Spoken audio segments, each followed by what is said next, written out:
You're listening to the Business of Medicine podcast created by Mirazi. We are a medical co-working space located in Upper Hill, the heartbeat of healthcare in Nairobi. Hi guys, welcome back to the Business of Medicine. Super excited about today's particular episode. This is our first shoot of 2025. If you're seeing this, it's probably a couple of weeks down the line after this shoot. We are back again with the Business of Medicine, where our job here is to pretty much just tell and preserve a lot of the really good healthcare stories that we have in Kenya, and share this information so that you guys have it. On today's episode, we have a really cool guest, a story that I've been wanting to get into for a very long time. We are joined today in studio by Dr. Aysha Bianca Edwards Remy, if I've gotten it correct. Karibu sana. I'll let her introduce herself, but she's just a superhuman being. This lady has been a colleague, my boss several times, and now my partner, because at AAR you guys call us your partners. You don't call us anything else. Karibu sana. Thank you so much. Yeah. Thanks, Alan. Thanks, JP. So I am Dr. Aysha Edwards. Yes, I have many other names. I currently serve as the CEO at AAR Hospital. It is indeed my pleasure to be here. Thank you for the invite. Glad to have you, yeah, for sure. Today in the morning, I was looking at some photos of Trinidad and Tobago. Mm-hmm. And I was like, why would you leave this to come to the concrete jungle of Nairobi? Yeah. So tell us a bit about that. That's where everything started? Very true. I mean, I think everything is perspective. For you, it's like, why would I leave beautiful beach, sand, to come to Kenya? When I came to Kenya, I've been here for 8 years. It's, why would you leave Kenya? Like, I think Kenya is so beautiful. I've enjoyed my time here. I tell my friends back home, I'm at home in Kenya. At the time that I came to Kenya, it was family moving. So my husband was moving to Kenya for work, and I took the opportunity to move. It wasn't for work. I didn't think I'd be working, but 8 years later, I'm clearly working. Do I miss Trinidad and Tobago? No, I think I found my place in Kenya. I feel like this is where I'm supposed to be. It's very weird to move to a country that is not your home. You didn't have intentions of coming, to come and then feel as though you are back home. And that's how I feel. I feel like I've come back home. Yeah. Okay. Thank you for that. Welcome. So speaking of home, were you city girl or village girl back home? Village. I don't know. Very much village. Okay. Yeah, very much village. All right. And the seed of becoming, I guess, a doctor began back then, or did it come out later in life? Tell us just a bit about that. So, yes, I'm very much a village girl. I grew up with my grandmom, and my grandmom was almost a fanatic Christian, and she'd host missionaries. And I remember very, very young, maybe 5, 6, missionaries coming into my village and doing a bit of medical work. And everyone would laud and praise them, And of course, the missionaries were white. Mm-hmm. So I remember telling my grandmother this, why does it have to take a white man to come and make us get better? When I grew up, that's what I'm going to do. I'm going to be a world changer, Mm-hmm. And everyone laughed. And throughout the years, I think maybe family members thought I'd do other things. So, and my mom didn't want me to become a doctor.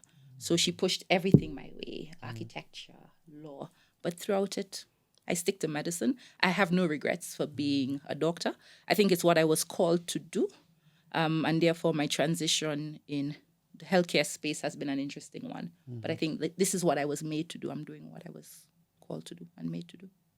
What did your mom have against medicine? Yeah, I was just about to ask. Yeah. My mom is a nurse. Okay. Okay. And she felt that her daughter, as a doctor, will not have time for family, for a balanced life. She saw how doctors have to work. She said that medicine is a glorified profession with little tanks. You don't make as much money. Everyone wants your child to be a doctor until you realize what it entails to be a doctor. So I think, right. I think having worked with doctors, she didn't see the hype of it. Yeah. Okay. Fantastic. Now, we'll go back to Trinidad and Tobago, but one question I have is, during your move what was your first reception in Kenya? What is your first opinion when you landed in Kenya? Okay. Say the first week, first month or so. So I'll give you two sides to it. Because when I came to Kenya for the first 6 months, I didn't work. Yes. So when I first came, I thought dry. Yes. Because at that time I was in Kilimani. A lot of the roads are not what they are now, 8 years ago. So you just think it's dry. First impression. But you think, I can identify someone that looks like a cousin, a friend. So you still feel somewhat home. When I started working, that was an interesting experience because I'm from a place where our language is English. There are no mother tongues. We don't have a concept of tribe. You're a black person or you're an East Indian, so Muhindi. That's it. And then I came to Kenya. While where I worked didn't emphasize on tribe, I quickly realized that not every black person is the same. I don't know if that makes sense. And then there's so many language being spoken. So I was a bit overwhelmed because it's like, what is going on here? How would you communicate? How would you settle? However, once leaving Nairobi and going out, I think I was just overwhelmed by the size. When you come from the western side of the globe, you're thought that Africa is almost like a dot. And Africa is poverty. And what you see is children with flies on their mouth. So you have friends who are saying, are you sure you're moving to Africa? And then you realize, actually, no. Africa is a paradox. There's wealth, there's extreme poverty, there's extreme wealth. There are people who live in luxurious mansions and there are people who don't, I was just amazed by the brilliance of Africa and Africans. And that's what I tell my friends who are in the West. When I look in this room, you guys are two young men doing extremely positive things. And it's nothing to you. It's just what you do. You get up. You just do it. In the Western world, that's not what exists. You don't think of Black excellence in the way that I have seen it in Africa. So it's even why I feel so comfortable at home. So I came to Kenya, yes, dry, but very quickly I realized that it has such depth. I'm extremely impressed by the ingenuity of people, the creativity, the fact that guys are so entrepreneurial in their endeavors. So, yeah, I don't know if that gives you some insight. Yes, it does. It does. To how I felt. Yeah. And by the time you're coming to Kenya, you had practiced for some time in TNT. That's correct. All right. How long was that period? I had probably done about maybe 7 years. 7 years. About 7 years. And by the time you're leaving, were you still in actual practice, or I know you had another role? Would you care to tell us about the other role and how you got to it? So by the time I was leaving, yes, I was still in active practice, but I served as an independent senator back home. I think that's what you're alluding to. Yes. So in Trinidad and Tobago, politics is different. There is a very active government and active opposition. And in the Senate, the president has a pick of about 11 senators that are independent. And I was picked as one of the independent senators by the then president. I was picked, 1, because I was female, 2, because of where I was from. 3, I didn't come from a wealthy family and therefore didn't have access to the corridors of power.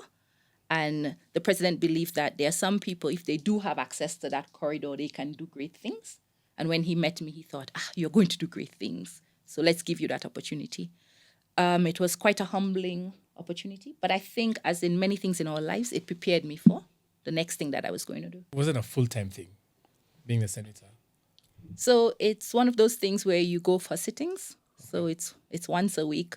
But the reading is full-time because, in essence, you're part of making the law of the land.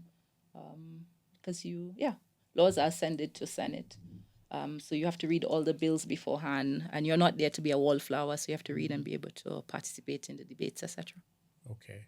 And then when you were coming to Nairobi, you didn't plan initially on practicing or working? That's correct. Okay. And you came because your husband was also coming here to work? That's correct. Okay. So then how did the institution that you worked for, how did that happen? So actually, I was not supposed to work for that institution. I think, so coming to Kenya, and allow me to name institutions. I hope that's okay. Yeah. A friend of mine had worked in Kenya and had been, I think, the head of anesthesia at Aga Khan Hospital, and therefore recommended Aga Khan Hospital. And I met with the emergency medicine doc at Aga Khan. And the person said, this is what the process is like at Aga Khan, but there are other places. Let me introduce you to a few people. I didn't plan to work, but I was concerned that with my energy level, I couldn't be at home. I'd probably kill someone. So I said, okay, fine. I'll just look maybe for a few locums, see what the lay of the land. And then I found out that emergency medicine really isn't a thing in Kenya. And therefore I interviewed at Nairobi Hospital. It took a while for me to start working because there are things, the immigration process, etc. And then I started working, and I think I became a workaholic because then I worked a lot. So that's kind of how it went. But having not worked for about 5 months, I needed to work. My God, I needed adult interaction because I'd been in the house alone. That's when I think you value just being out, being at work, engaging with people, homing in your craft, getting better, using your skill set. Yeah. Okay. And then I guess for you, probably leadership has always been something that's almost innate. Because even at Nairobi Hospital, when you're putting in those crazy hours of working, then you moved from the emergency doctor to the head of the emergency department, right? Was that by design, or did they just see something in you then put you in that position? I think when I started, actually, interestingly enough, I started to be the head of the department. By virtue of your credentials? By virtue of my credentials and my interview, I guess, performance. Now, I think something that some people sometimes forget, leadership is not only about credentials. Because I didn't go into Nairobi Hospital and start fighting and saying, I was hired to be the head of this department, I should be the head of this department. Because the department had a head. Yes. I think it's how you move people along with you. So, yes, I started. I did my grit work. I mean, when I came the first maybe 3 days, I actually thought, okay, I'm coming in to be the head of the department. So there's a way that you are to present yourself. And I got, okay, I've learned a term in Kenya. It's called character development. I was character developed. And I realized I needed to take a few steps back in order to work. And so I did that. Then truly became the head of the department, then head of the outpatient division, then acted as the medical director before I moved into where I am now. Yeah, I must say, at that time, you were my boss. I must say one of the things that I noticed is that you were actually on ground. You didn't have an office. I remember we used to share that little cubicle, and there was that truly open door policy. That's the first time I can say confidently that I've seen someone do a truly open door policy. If we needed you for an emergency, you were right there. If we needed you for admin issues, you were right there. Like, there was no doubt of where you are or what you're up to. And it was a complete shift of what we are used to. Because what we're used to is, if you're the boss, you're swinging in a nice chair in an air-conditioned room, taking tea. We like tea as Kenyans, as you might know right now, taking tea and cakes and all that, yeah. Maybe that's probably what JP is saying. Maybe it came naturally to you, but now I'm learning that also it was strategic to some extent, that you took some steps back and realized that this is what you needed to do. Now, first of all, do you miss the emergency department? So I still see patients. Oh, really? Even now as the CEO. Yesterday I was in a code. So I still see patients. I don't see patients as much as I used to, for obvious reasons, being the CEO. But I still see patients. I think as you get older, the emergency department is not a place that you miss, because the emergency department is hard on your body. Yeah. You're running, you're constantly thinking, you have to be on your feet, you're pushing patients if you're truly working in the ED. So there are days I don't miss that hassle about it.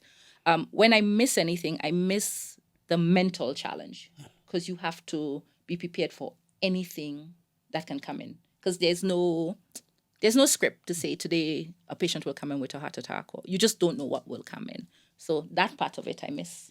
But otherwise, the rigor on your body, I definitely do not miss it. Okay. then the other question becomes, how has the transition been from active practice to a more leadership role? And also, was it intentional or was it just circumstance? Or something you realized along the way that, okay, this admin thing is cool? So I think it's a bit of both. If I go back, I've always said that I think that I've been put on this world, in this planet, to be a global changer, a global leader. And what that looks like, I don't know. And yes, I believe medicine was my call, is my calling, not was. And for a very long time, actively practicing medicine meant I was doing or living up to my calling because I'm helping a patient. Because I did medicine because I wanted to help and make a difference. It took a while for me to understand that I moved from helping one patient to helping many patients in admin. And so I think that's when the transition became easier. Because when you're not actively seeing one patient, you feel like, okay, I went to school for all these years. I've invested. This is what I said my calling is. Am I truly living up to my calling? Did I think I'd do admin? No. It's not what I thought I'd do. Am I good at it? The only person who can say are the people who I lead. Do I put my best foot forward? Definitely. Administration it's hard work. It's great work, and people take that for granted. To lead is difficult, and to lead adults is extremely difficult. And who you are comes out in how you lead. So you talk about an open door policy. I didn't set out to have an open door policy. I set out to be myself. So even now as CEO, JP, you come to the hospital that I work at, my door is usually open. I have meetings with my door open. We are not plotting to take over the world, so there's nothing to hide. But one of the things I've learned is having an open door means it means an open door only to you. So, a lot of leaders, they open their door and they say, I have an open door policy, but people still won't enter. Your people have to think that there is an open door policy. So I'm happy to hear that you thought that there was an open door policy and not just the actual door being open. Because a door can be closed, but it still have a very open door policy. You get what I mean? Yeah. Okay. And your training, you trained as a doctor, as an emergency specialist. Have you done any training in management? Have I done an MBA? That's usually the big question that everyone asks. I've not done an MBA. I am probably too lazy, believe it or not. The truth is, I don't believe in doing degrees for having a certificate. I actually don't believe in that. I have to see the value add in what I'm going to do for me to do it. I remember starting an MBA and someone telling me that you have a presentation of a mock board meeting on a day that I had an actual board meeting.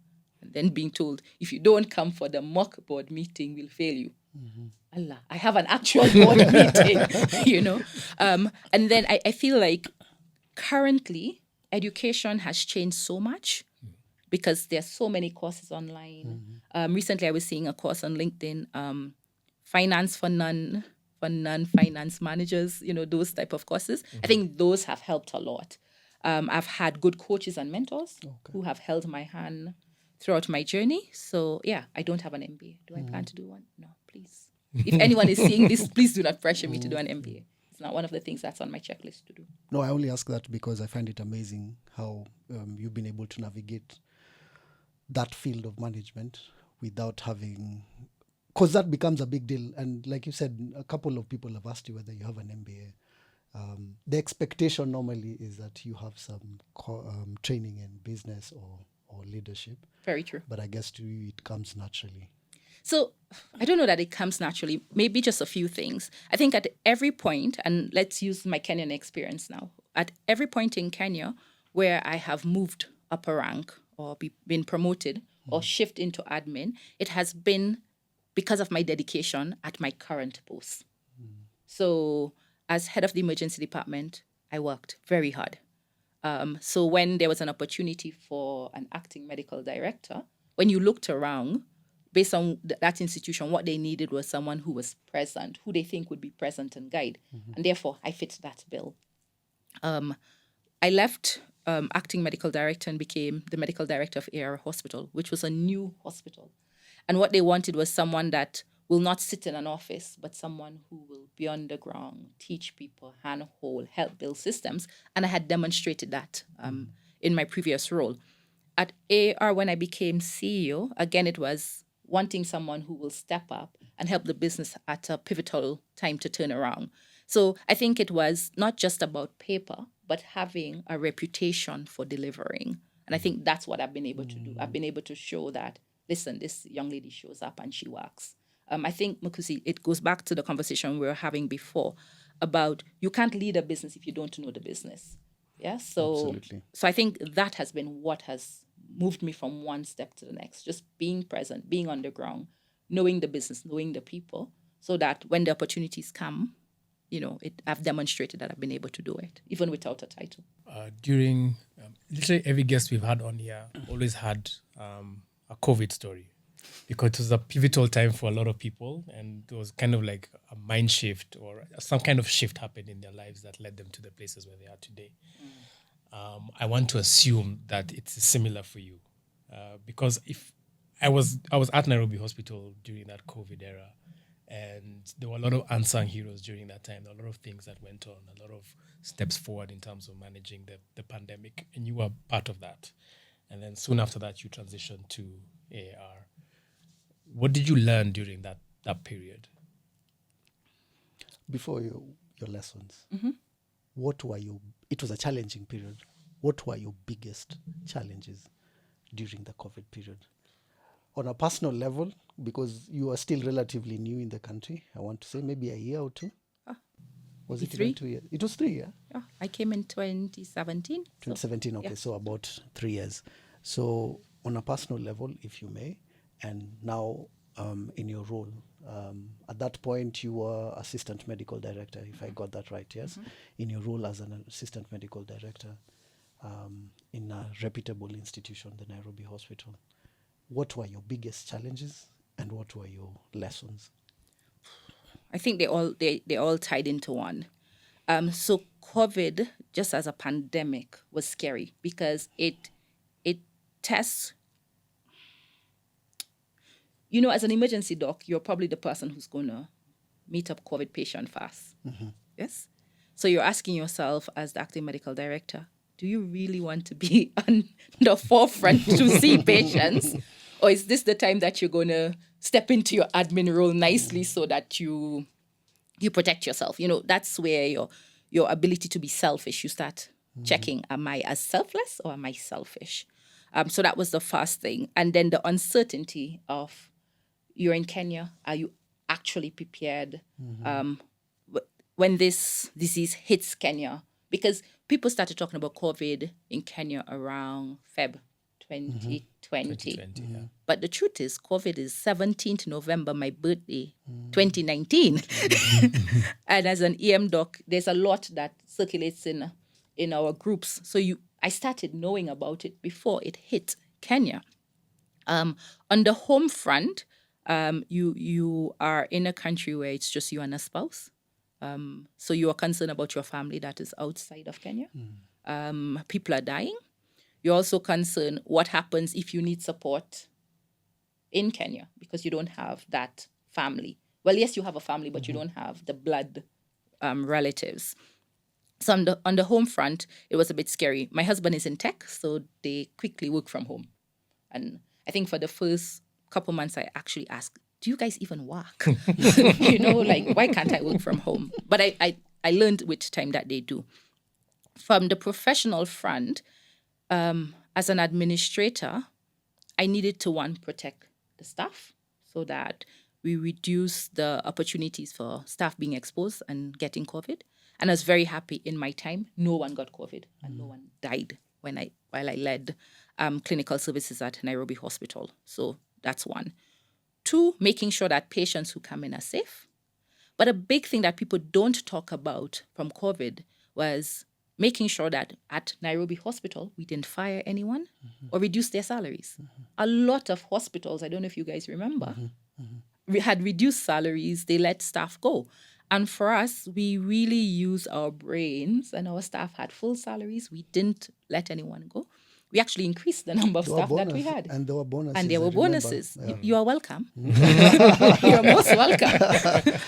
So we were really strategic in how we managed it, and we went heavily into testing. And that really opened up a lot of doors for us and ensured that we had revenues that we can maintain our staff pool. But I think the thing that COVID taught me is that you're not indispensable. You're not indispensable. And patients, I think, learned that you don't always have to go to the hospital. And therefore, there was a shift in how healthcare is looked at by most people. Yeah. And from a business standpoint, what did COVID mean for healthcare businesses? What did that look like? Because from the outside looking in, people would say, oh, the hospitals, there's so many patients coming in, there's testing being done. So what did that look like? Was business good or bad? I think it depends on which institution you are at. At the Nairobi Hospital, business was good. And it's because we went into testing. We looked at partnerships that saw even a partnership with the United Nations and the opening of, I think it's called East-Wing now at Nairobi Hospital. But for other places who maybe didn't have the capacity to test or the capacity to isolate patients, business was bad for them because now no one was coming in. They couldn't test. I think some clinics closed. I do know that for some doctors, it hit their businesses at an individual level. So when you think of healthcare business, you think of the hospitals. But sometimes we forget the private consultants who have their independent practice, where either now you're old and you have comorbidities. Let me not say old. You're mature. You're mature and you have comorbids. So you can't practice the way that you would practice, or maybe just the patient volumes aren't there. So it sent some people into early retirement or retirement at the time that they should have retired, but they had not considered it before. So some businesses did well, but definitely some businesses were hit hard. The one that I worked at did. So let's talk AAR, AAR Hospital. Initially, when the hospital was being set up, there was all this chatter about it was too much too soon. The hospital was too big, should have started smaller and then grown slowly. In retrospect, what do you think about that sentiment? Was it just right, or was it biting off a bit more than it could chew at the time? Yeah, I see you've just sucker punch home. So let me do a disclaimer first. One, I'm not a shareholder in AAR. But let me go back from when I went to AAR. Coming from Nairobi Hospital, AAR is a small hospital. 140 beds. So starting in AAR, I started in October 2020. I thought it's a piece of cake. Starting a hospital is hard work. It's hard work. Was it too big? I don't think so. Because if you've been to AAR was designed to be a hospital. The patient flow is excellent. Things are where they're supposed to be. You wouldn't even walk 5 meters to a service point. What do I mean by that? If you went to a specialty clinic where you see your specialist, the pharmacy is there, the lab is there. You're not walking all around the hospital trying to find things. And I'm not sure if someone tried to scale that, if that would have worked. Yes? Are there things that could have been done better in starting the hospital? Definitely. That's the beauty of hindsight. You know, when you look back, you see many things that you could have done differently. But I think the way that it was started is actually the right way. Especially if you're meaning from a building perspective, maybe build it a bit smaller and add things on. In terms of services, we started small. We started with few services and have grown services over the past 3 years. Yeah. What's your... So when you're starting a business, you have your ideal persona, the kind of patient or client or person who is looking for services. You have the ideal description of what that person is. Who are the ideal personas, or who are the target for AAR on Kiambu Road? So let me speak to from the time I became CEO, because I think that's the narrative that I can control. Yes, because JP, you work at AAR and you know that it has been a bit of a transformation journey over the last year and a half that I've been CEO. For me as CEO leading the team, we had to look at who seeks healthcare? And the truth is, it's women. So our primary audience is really that 22 to 45-year-old female, because they're the ones who determine how everyone seeks healthcare or their healthcare seeking behavior. What do I mean by that? 22 to 45, you are in your reproductive age. So most likely you have a partner of some form, whether it's a husband, whatever that partnership looks like. So you will influence where that person goes for healthcare. You would influence where your children go for healthcare. But at that stage, you're also starting to influence where your parents go for healthcare. Yes? And then you influence your support staff. So if you have a house help, a gardener, etc. So we felt that if you target that person then brings everyone else in the community into our service. So you'll find that a lot of things that we do is really catered for the woman, and then we are able to do other things for the rest of the family. Okay. I want to get a bit more specific. I know I've heard you mention numbers, 140 bed capacity. Now, what I'm more interested in, since you came in, what have the numbers looked like? Whatever way you look at that, is it patient flow in casualty? Is it in terms of admission, or rather percentage of bed space that is taken? And what, if you're willing to share, what were the active steps that you might have taken to either increase or the intentions that you had to make it work? How many worked? How many did not work? Okay. So let's do it a different way. If we look at it from money, because this is a healthcare business podcast, we've grown our revenues by about 30%. And our profitability, we've gone from loss-making to actually making money. This is in a period of how long? I'll do for a year. Let's do 2024. I started being the CEO in September 2023. Okay. So the first 6 months is really learning the business, because being the CEO of the business is very different from being the head of clinical services. And we've seen our occupancy double within that period in time, which has been good. What are the steps that have been taken and the things that you've learned or have not worked very well? I think the big thing for me is valuing the human capital. You know, a lot of times when people talk about businesses, they forget their key stakeholders. So your staff. Your staff can't produce for you if they don't feel valued. You know, if you walk around and you don't say hello to your staff, if you don't know who your staff are, it's very difficult. It's very difficult for a staff to treat someone if they're hungry, or if they're worried about how their rent will be paid. You know, sometimes we forget those simple things. But in healthcare, I have key stakeholders that I have to always engage with. I have shareholders, I have board. And they are key. And in some purposes, they are my main stakeholders, but in others, they are not. I have staff. So I have about 250 staff, whether permanent or locum. A big stakeholder for me are the doctors. And by the doctors, I mean the private consultants. They are my partners. And I value what they bring on two levels. One, I am also a doctor, and I can't forget that at my core. Two, I think doctors are mistreated and undervalued. You know, you provide a service and people think that it's charity. They don't realize it's a business. You as Mukuzi, you're a business, you're a brand. If you don't work, you don't eat, you know, and people forget that about doctors. You don't make passive income as an ENT surgeon. So in the field of medicine, in terms of practice medicine, and I hope because you guys are having this podcast, you have set up passive incomes for yourself. But let's be honest, as a doctor, if you can't ply your trade, you don't make money. So that's why I always call admitting consultants my partners. Then I look at my suppliers. That's a partner, because your suppliers can really ruin your business if they want to. And then the payers, whether it's the insurance company or the corporates. And then my support services. And I've put them under staff. And I try to treat everyone in a manner that I would like to be treated. So I don't speak to people badly. I really try to engage with people as much as possible. Things that have not worked. Same, stakeholder engagement.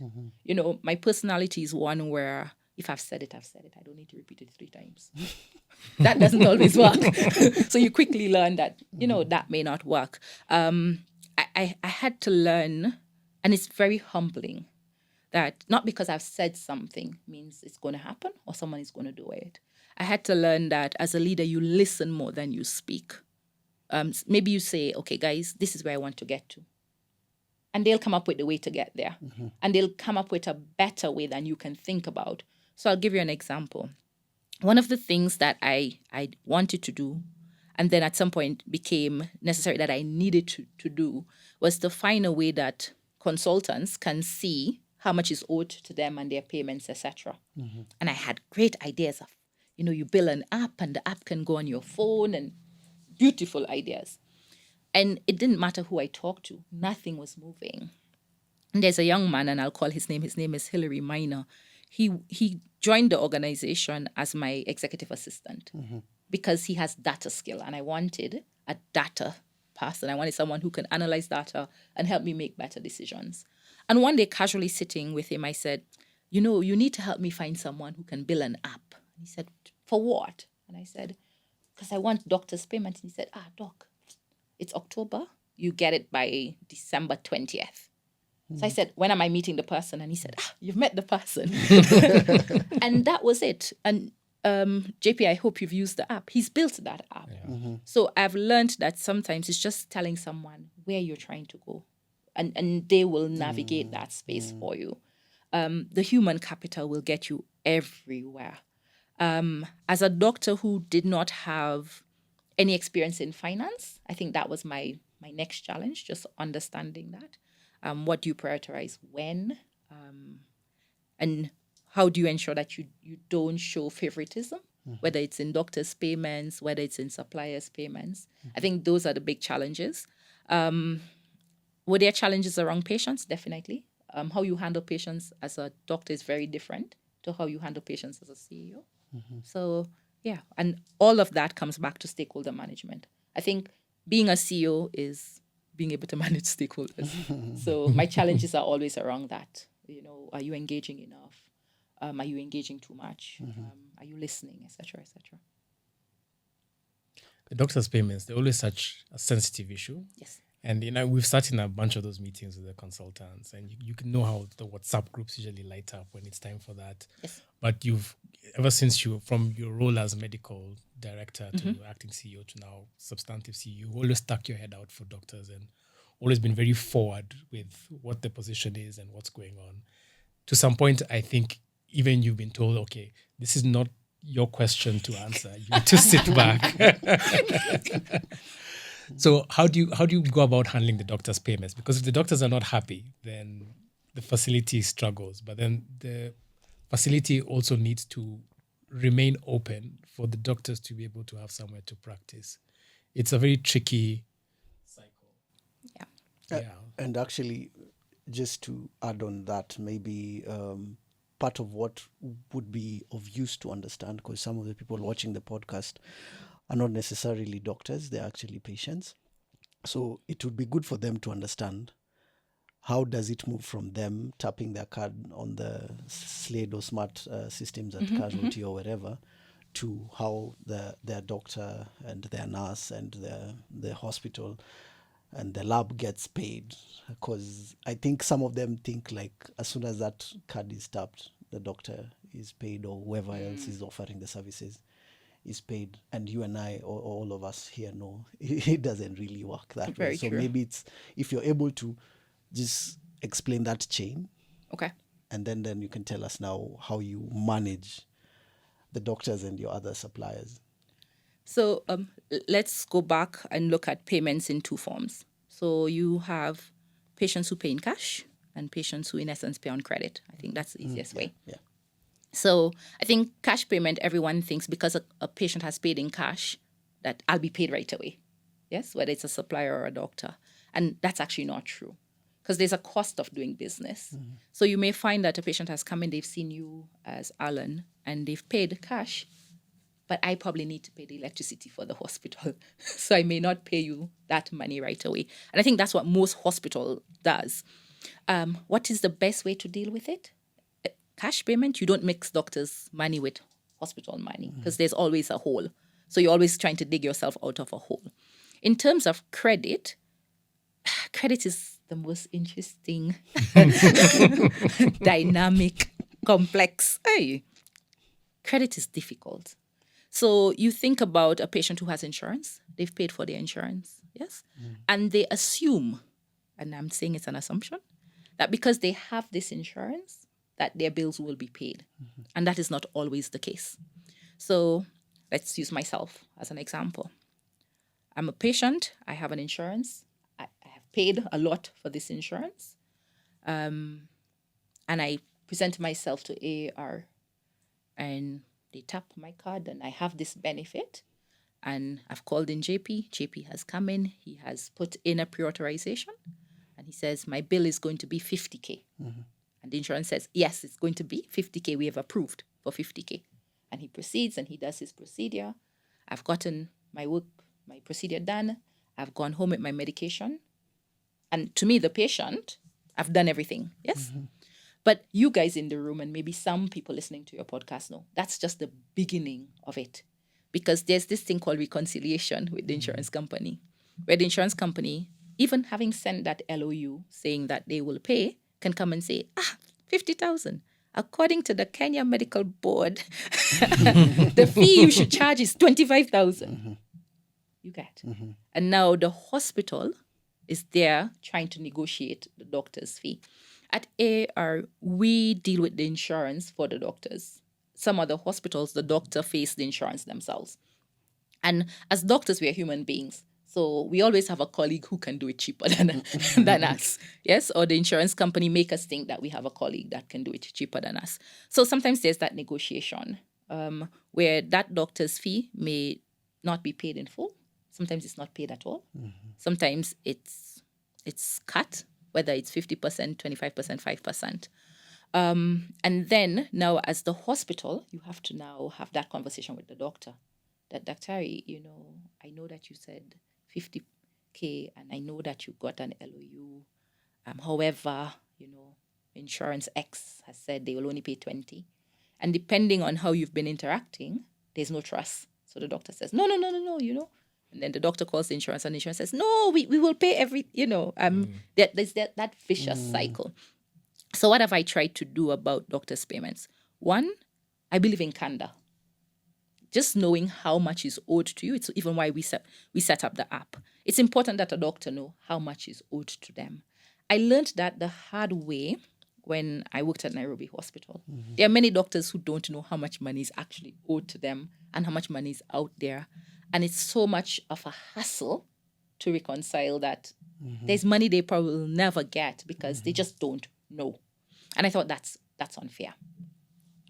Two, if doctors know how much is owed to them, then they can live their lives in a better state. Because if you owe me, I can recover it at some point. Even if it's to send a debt collector. Please don't send me a debt collector to get that money. But at least you know that money is out there and you know what it is. So that was the first thing. The second thing is visibility on payments. Letting people know this is how much was paid, this is how much was declined, and why it was declined. Because sometimes a doctor can navigate and say, okay, it's declined because of 1, 2, 3. Let me talk to the insurance company and get some of it. Sometimes the doctor can say, okay, well, now I have a right as a doctor. I will not see patients from that insurance because this is now a habit. Of course, when people say that the patient or the public then victimizes the doctor and think the doctor is only thinking about money. But let's remove the patient side of it and just think about it from a business. I opened a shop, I'm selling clothes. And I know this sounds very crude, and I'm not trying to make it sound crude, but I'm selling dresses. And you come in and you take 5 dresses, 6 dresses, 10 dresses, and you don't pay me. How am I going to get new dresses? It sounds very crude, but I think that's the only way that I can explain it. Not that doctors should withhold services, but we need to have those sort of honest conversations as doctors in Kenya. If I'm not being paid for my service, how do I show up? How do I show up? So there's that reconciliation part. For us at AAR, when a claim is declined, we look at how much was declined because of the hospital and how much was declined because of the doctor, and we share. So in other hospitals, they just take it out of the doctor's money. And then we try to be very open in terms of what our financial situations are. Because for me, my doctors are my main stakeholder because doctors earn me my salary. That's the truth. Patients come to see doctors. They don't come to see me. It doesn't matter how much I walk around and say, hi, good morning, welcome to AAR. They don't come to see me. They come to see doctors. So doctors earn the hospital money. Through the doctor's services, we either get admissions, we have patients using our lab or radiology, etc., etc. So it's important that the doctors understand the relationship, that they value the relationship, that they feel valued in the relationship, and that as administrators, we are candid and open enough to say, listen, I know I owe you 10 million. I can only pay you 50,000, but I intend to pay you the 10 million. And then, as much as possible, keep your word in reducing that debt. Because as you reduce the debt and the doctor feels that they're being valued, you're paying them, then they'll continue to come to your place. As opposed to if you're not paying them, you're arrogant about it. Then sometimes they consider the money dead. They say, okay, I will never get it, but I won't go back to that place and work. Now, AAR, what's very unique, or what are you trying to make very unique about AAR? I mean, yes, hospitals are supposed to offer services to patients who are unwell, but why should I go to AAR and not any of the many other hospitals in Nairobi or in Kenya? What is unique about AAR? So I think the uniqueness of AAR is one, just its design and where AAR is located. When you're in AAR, you forget that you're somewhat in Nairobi because you don't hear the matatus. You look out and you see Karura Forest. So just from an aesthetic point of view, I think it's a fantastic place to be and work. But from a human point of view, I think it's a fantastic place to be and work because we try to give healthcare with a human touch. We are not arrogant about who we are. We don't say, we've been around for 90 years. We have not. We've been around for 3 years. So you'll find out, good morning, good afternoon, how are you? Have you been served? A common place for us. When you come to AAR, you must feel valued as an individual. We understand that as a patient, you have many choices. So we are humbled that you've chosen us to get your care. But we understand that when you come in, you don't want to be there. I don't think there's anyone who gets up wanting to go to a hospital. So in that point, you are also at your most vulnerable. So can we meet you at that place and then treat you well? Because most people who are annoyed in hospitals are not usually annoyed elsewhere. They're annoyed because of a certain reason.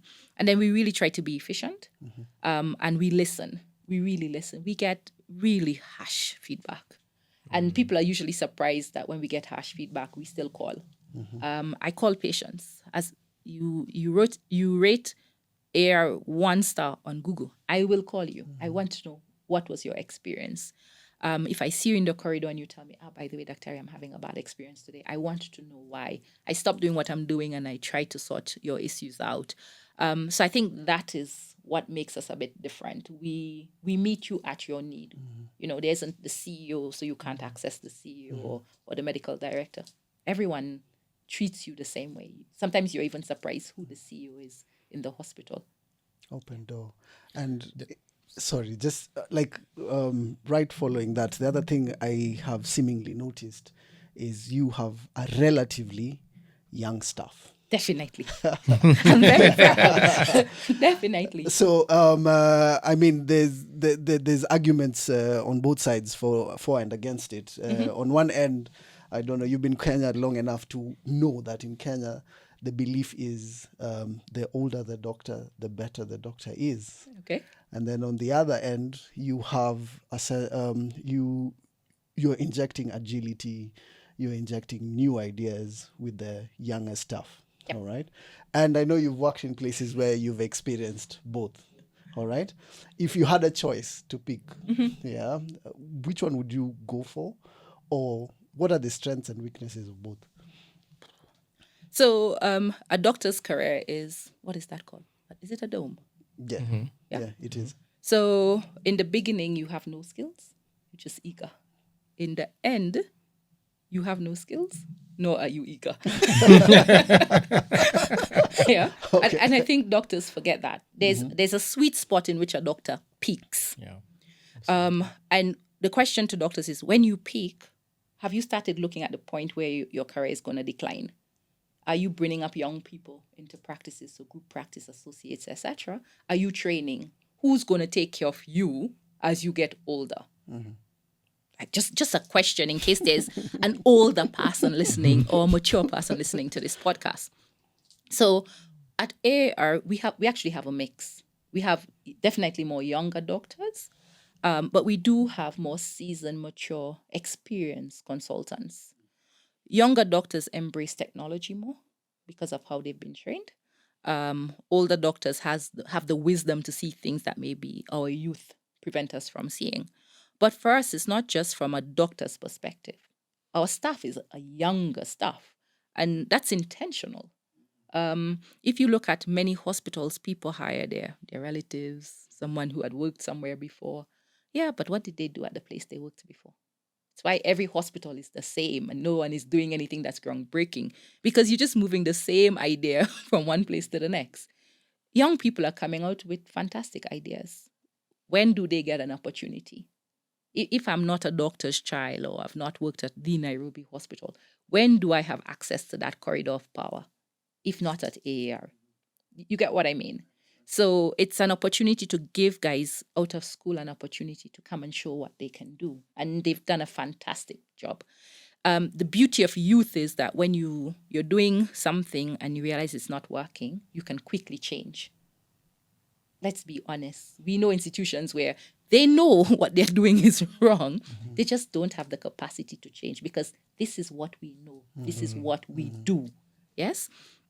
At AAR, the young doctors, I mean, apart from the fact that they are hungry, and you need hunger in medicine, they have new skill set that you didn't have in the older guys. I'll give you a personal experience, and I hope it's okay. I've always had fibroids. I know I have them. But recently, I found that I couldn't lie on my stomach because they've grown substantially. And the more mature obs-gyns are telling me, you need to get a myomectomy. That's 6 weeks. Mm-hmm. As a CEO, 6 weeks is almost a quarter. That's business that you want me out of hospital. Mm-hmm. And just talking to one of the younger guys, he said, you just get a UFE. So I said, UFE. Oh, I'm still a doctor. UFE means uterine fibroid embolization. What is the downtime? 2 days. I said, okay. So I go back and I tell the older guy, I want to get a UFE. And he said, Aysha, that's like witchcraft. You go, you do a myomectomy. But a myomectomy means you're putting me to sleep. Yeah. I'm having a full scar as opposed to a UFE where I'm going to sleep for an hour. And not even sleep, I'm sedated.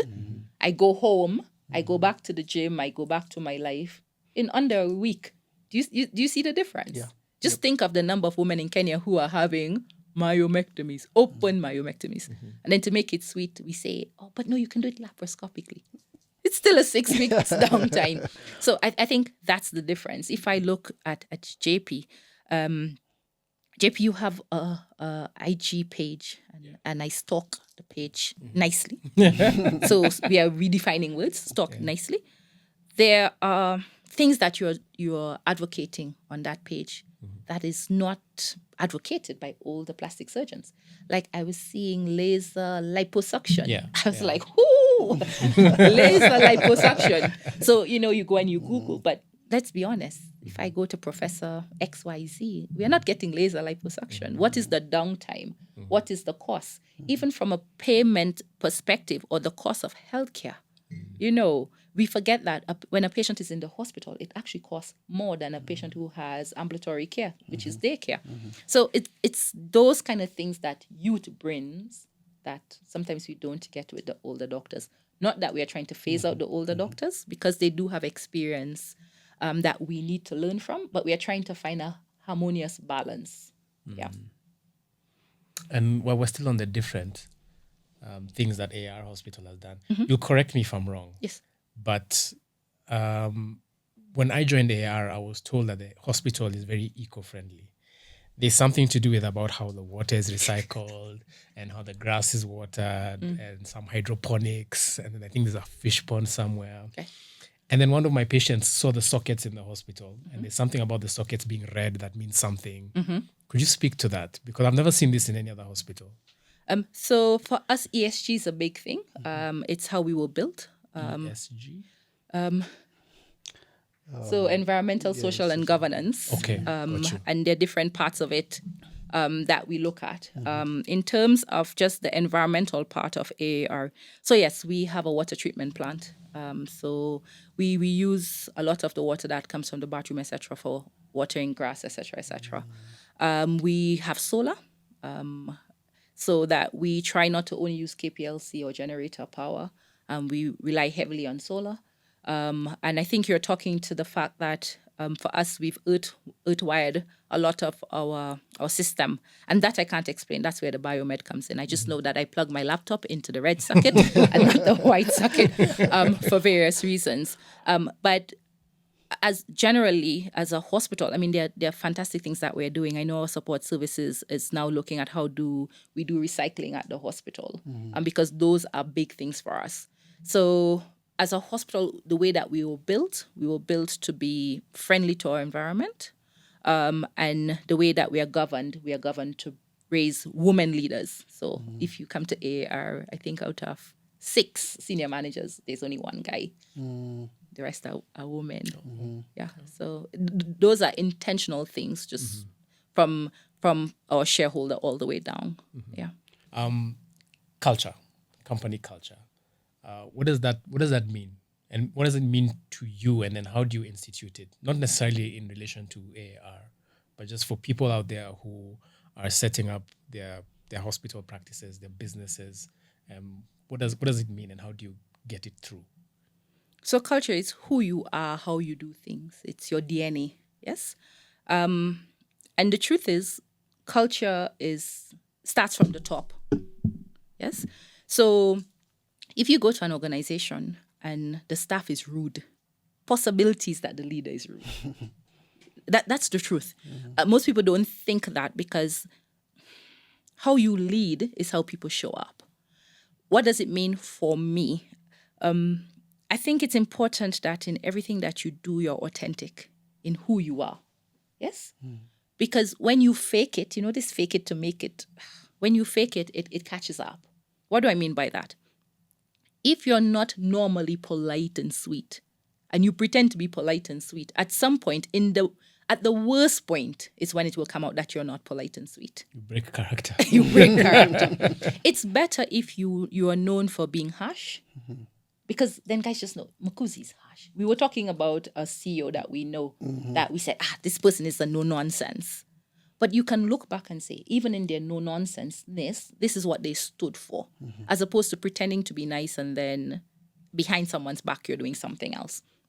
For me as an individual, by nature, I say good morning, good afternoon. So my team has to say good morning, good afternoon. A good example, in our dialysis unit, I will go in, I'll say good morning, good afternoon. And guys won't answer.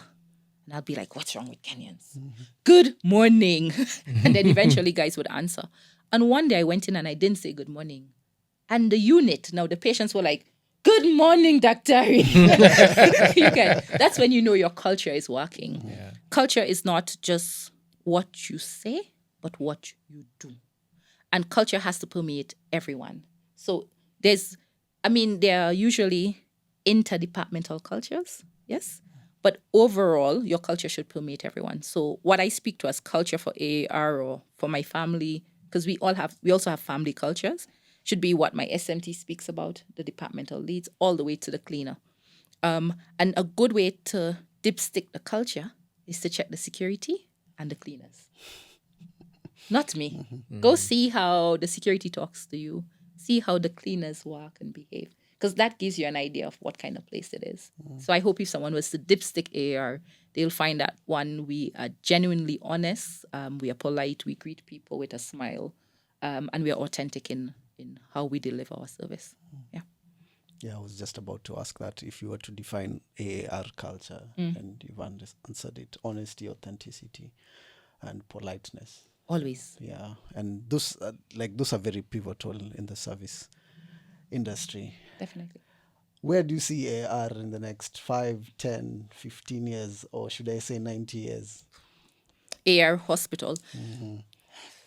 So let's go back. AAR means Africa Air Rescue. Yes? And I know this didn't come up in the conversation, but just allow me to just digress a bit. AAR is a part of a group. So there's AAR Insurance, who is not within our group, but bears the AAR name. There's AAR Healthcare, which is within our group, which is the clinic business.